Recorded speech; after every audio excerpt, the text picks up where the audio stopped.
Joseph W. Stilwell was born in March of 1883, the place Palatka, Florida. His childhood and early youth, however, were to be spent in Yonkers, New York. Even in earliest years, he bore the stamp in appearance and in character of much we consider typically American. There was a love for sports, and in these he excelled. There were also mischievous high spirits, perhaps too high. Discipline was indicated. And so the family decision to send Joseph Stilwell to the military academy at West Point.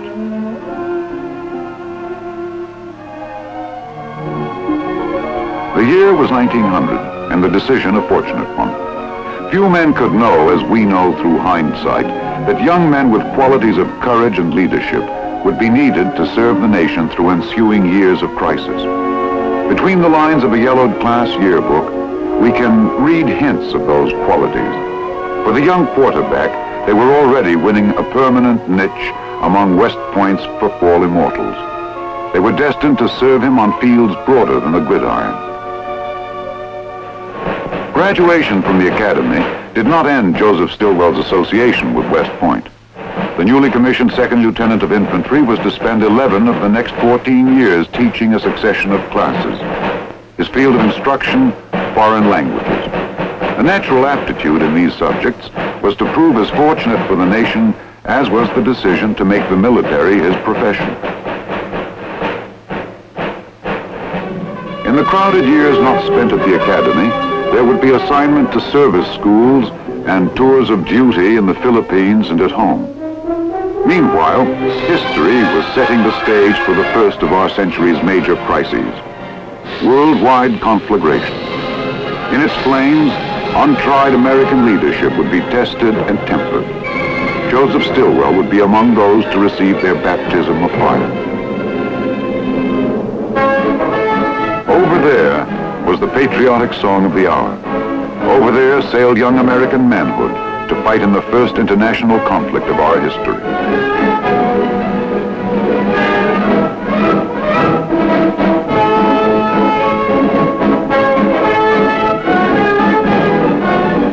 With the temporary rank of major, Joseph Stilwell disembarked in France during the bleak, disheartening December of 1917. There followed a brief period of service with a British division. Then, with his fluency in French, he became liaison officer with the French 17th Corps.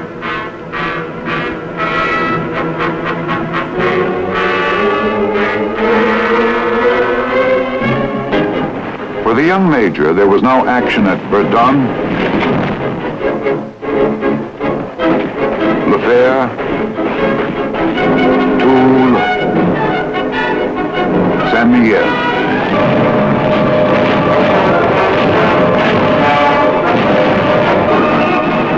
For service in this last engagement, Stilwell, now Assistant Chief of Staff, 4th Army Corps, received the Distinguished Service Medal. For military attainments of a high order, read the citation. With the war's end, it was now Colonel Stilwell who went on to serve with the Army of Occupation within Germany.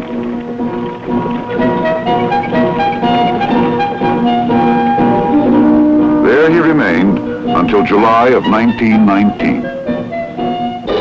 By now, the enthusiastic scenes welcoming American troops back to civilian life were past history. Nor for the returned professional soldier would there be any termination of service. In full recognition of his talent for language, Joseph Stilwell's next assignment of duty was to take him to Peking, there to study and attain fluency in the many Chinese dialects.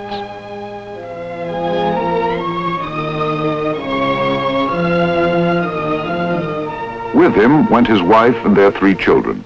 2 more would be born during the years in China. The comfortable Stilwell home came to reflect his growing appreciation of Oriental art. It was to earn him recognition as a connoisseur. To the Chinese people around him, the perceptive Stilwell brought his own humane understanding. Out of it came mutual respect and warm regard. One day in the future, these would help forge military victory. But before that day, there were to be years of service for Joseph Stilwell. Now he must return to the United States. Beside him at Fort Benning's Infantry Training School, fellow future general officers taught and studied. George C. Marshall, Omar Bradley. Names that were to become household words in a nation at war. At Fort Leavenworth's Command and General Staff School, there were additional years of study. Then, once again, it was back to China. This time as military attaché to the United States Embassy in Peking.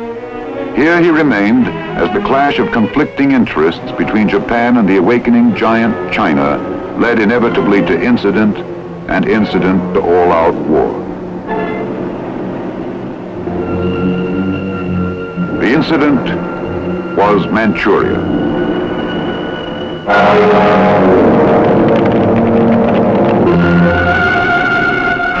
The military machine of the Mikado required no organizing, for the military clique which then held power had long anticipated this day.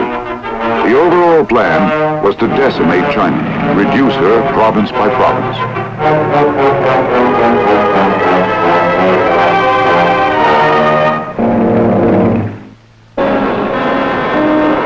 Japan's modern air force would meanwhile be destroying China's sources of power to resist.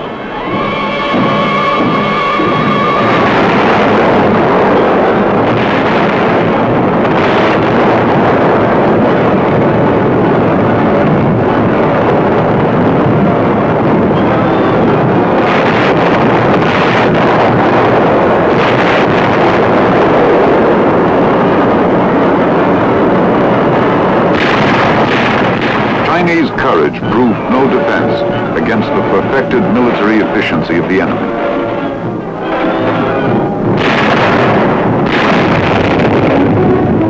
On hand as American observer was Colonel Joseph Stilwell. It became his growing and unshakable conviction that the Chinese soldier was a first-class fighting man. He needed only first-class equipment, first-class leadership.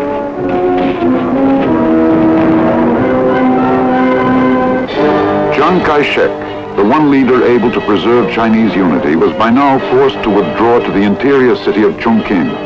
From here he sought endlessly to enlist the aid of other nations. There had already occurred the Panay incident, in which an American ship in Chinese waters had been sunk by Japanese bombers. This had crystallized the American sentiment that had long inclined to sympathy for China.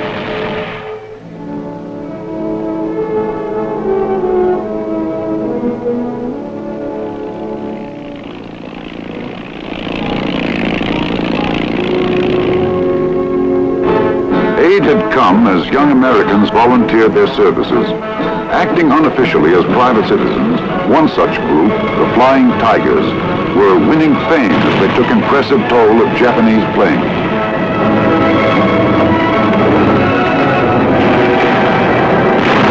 For China's armies engaged in their unequal struggle, arms and equipment were now made available.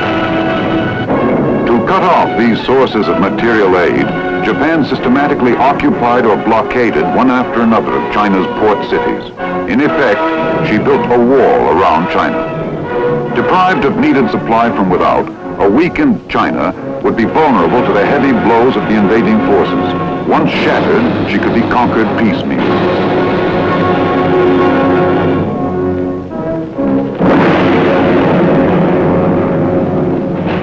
The former American observer was now back home again, serving at California's Presidio.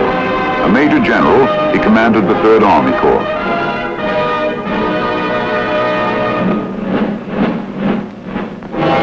Step by step, history was setting the stage for its climactic tragedy. Out of that tragedy, Joseph Stilwell would emerge to play a heroic role.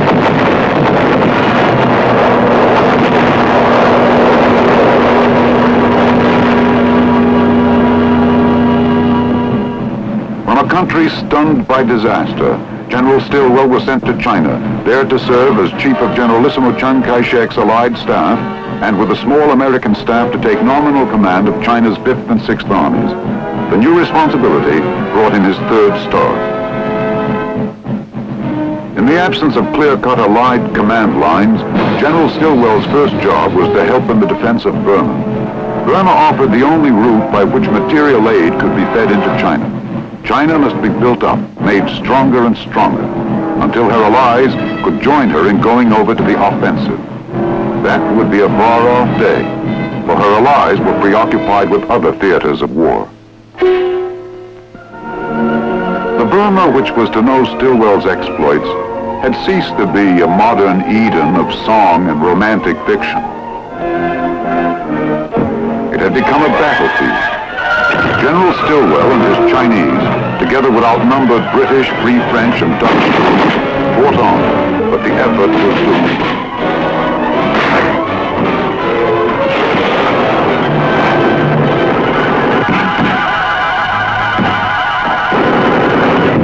The Japanese steamroller pushed on. It had administered humiliating defeats to the Allies in the Pacific and elsewhere in Southeast Asia. It had taken over thousands of square miles, together with peoples and resources. Now it rolled across Burma. India's borders lay open to attack. Worst of all, that last vital land route, the Burma Road, lay useless.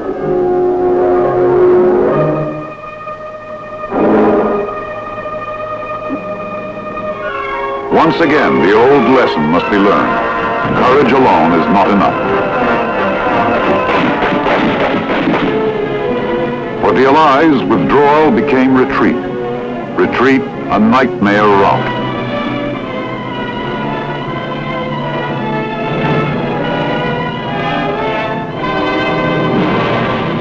In the ordeal, Joseph Stilwell's full stature revealed itself. Refusing the comforts his age and rank might have claimed, he personally conducted one group of 400 battered troops, Burmese nurses and civilians, to the safety of India. There at New Delhi, he was to utter the now classic admission of defeat and announce his determination to go back and wipe it out. Here was the honesty, the directness, the tough moral fiber that characterized the man. The battered campaign hat and shirt sleeves now became a familiar sight as the job of regrouping and training began.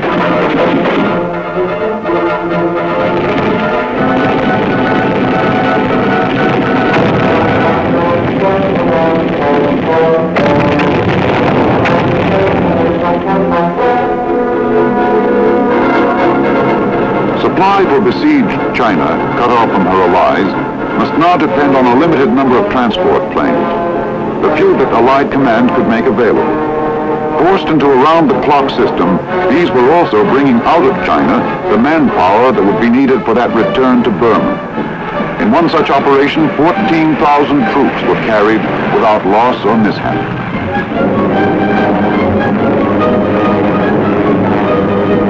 Limited too in number were the planes needed for the thousands of Chinese flyers in training, and even for those units which must continue aerial warfare against the enemy within China. American Flying Tigers were now a part of regular fighting forces, and these still flew for their old leader, General Chennault.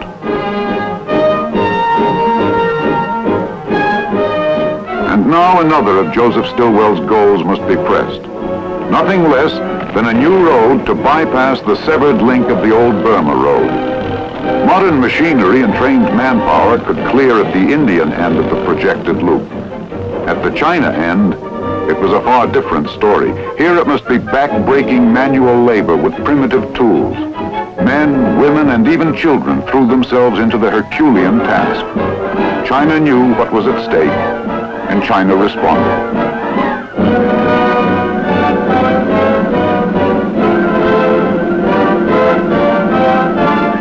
From Quebec, Canada, came heartening news. Allied leadership in conference authorized greater aid and a newly organized Southeast Asia Command. Supreme Commander was to be Admiral Lord Louis Mountbatten, his deputy, Lieutenant General Joseph Stilwell. The increase in material aid was making greater demands upon air transport. Suddenly, the hitherto ignored operation captured the imagination of the outside world. Flying over the hump became a familiar phrase. Behind the phrase lay the reality of every type of plane available, many lacking modern instruments. flying back and forth in unpredictable weather, their route over uncharted and treacherous mountains. The stockpile for this, the stepchild of the war effort, was mounting. The tools of battle were now ready and waiting to help settle an old score. The sideshow war had been remembered. Air power opened the prelude to attack.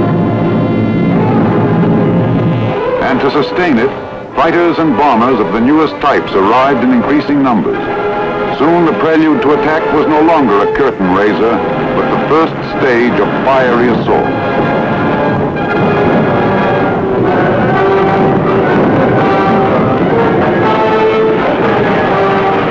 The day had come.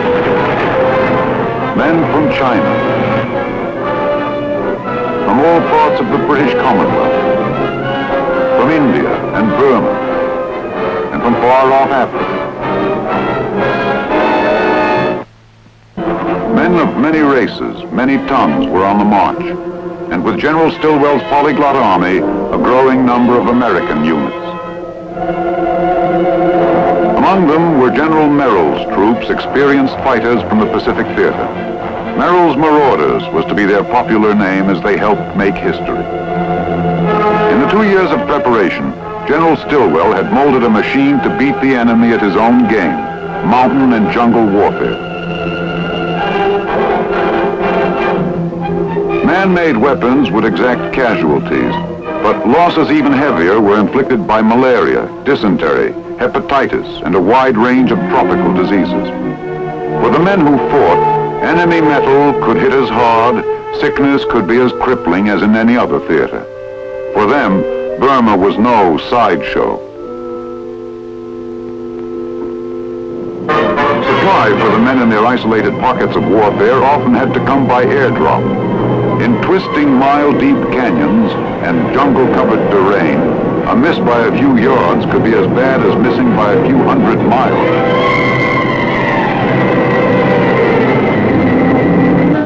Seemingly everywhere was lean, raw-boned Uncle Joe, as he was referred to generally.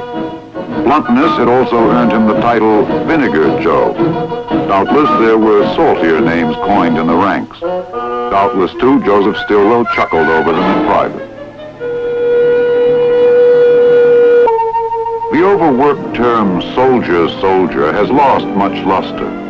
But Joseph Stilwell, sharing the hardships and dangers of his men, gave the phrase real meaning. His was the unique capacity for commanding respect and obedience while evoking a genuine affection. Perhaps no group regarded the general and the man with warmer feelings than did the Chinese troops in his command. It was no secret that General Se, as he was called, had consistently extolled their courage and promoted their welfare, often in the face of adverse opinion from above.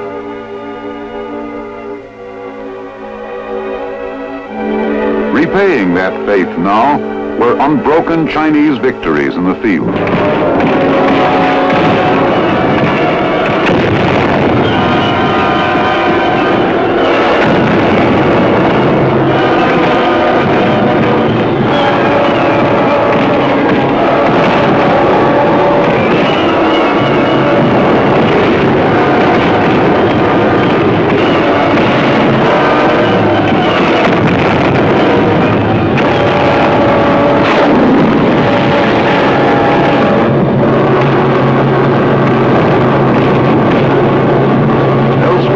Southern Burma, names like the Salween and Irrawaddy rivers were back in the news.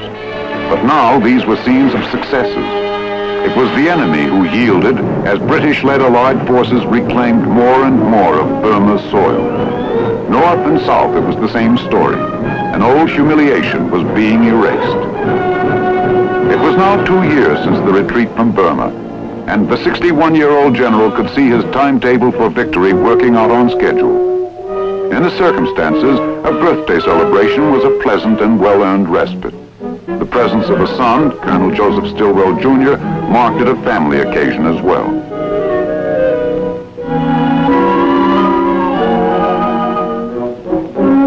But however welcome, such respites must be few and far between. The forgotten uncertain war in both South and North had reached its climax.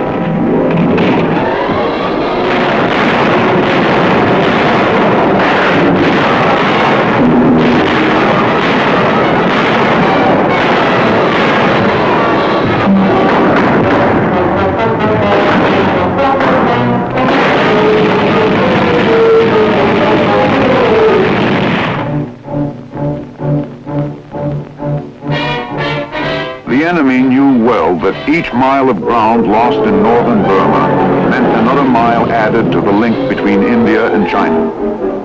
The Lido Road was growing. On the heels of combat troops, often under enemy harassment, came the men who must hack out that road. The land itself fought back. Jungle growth would completely reclaim and obliterate in 2 weeks' time the work that neither the enemy nor disease nor climate could hold. Against the enemy, there was the rifle always close by. To fight the soil, every weapon from the axe to explosive charge was employed.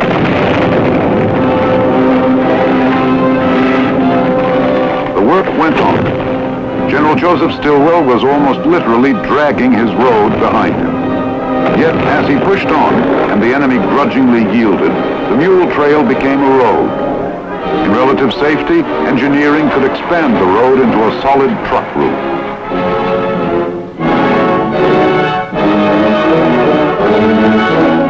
As it neared completion, the derisive phrase, "impossible road," was heard less often. Across jungle-covered plateaus it stretched, across rivers untamed since the creation, yet now they had been harnessed and bridged. Across mountain ranges it traveled to narrow the gap between India and China. Then inevitably came the great day, the day when the first convoy could move along its 1,044-mile length. The enemy had been pushed out of northeast Burma and the way lay clear. Considering the difficulties and the hardships that had been borne in shaping its tortuous route, there seemed merit in the words of an American colonel who at the outset had said, "You don't have to be crazy to do this job, but it helps." Yet the Lido Road was now a reality. The first convoy rolled into Kunming, a token of the supply flow to follow. Honoring the man who had weathered all opposition to build the route, it was renamed the Stilwell Road. 4 months later, Allied command could announce victory in Burma. What of the man who had built the road and forged that victory? The tides and cross-currents of events had taken him far from what would have been his hour of triumph. Receiving his 4th star, General Stilwell came home to serve as commander of ground forces. Then off to the Pacific for a tour of battle fronts and installations. In the course of those next months, he became commander of the 10th Army. Later, he was to serve as commanding general at Okinawa.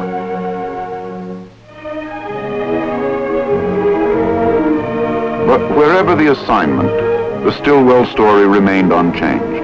He was still blunt, unassuming Uncle Joe, the general with no patience for pomposity and pretense.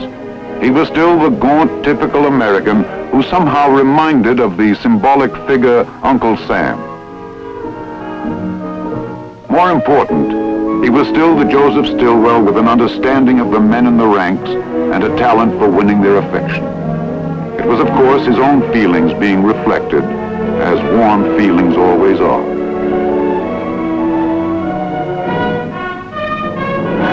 Summer of 1945 was ending, and so too history's most devastating war.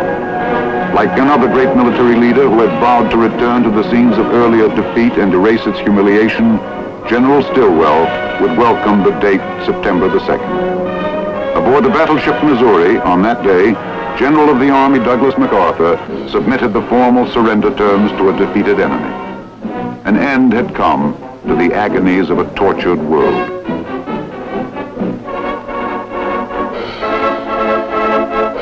Peace had come, in victory and with honor.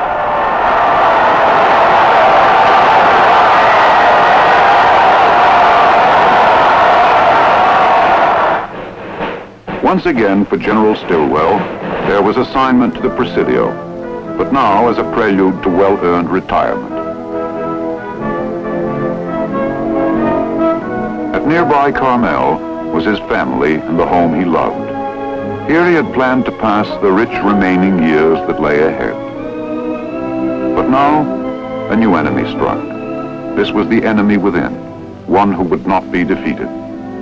On October 12, 1946, after a short illness, stout-hearted Joseph Stilwell died. By his own instructions, ceremony was omitted. His ashes strewn out on the Pacific, whose waters play against the shores of beautiful Carmel.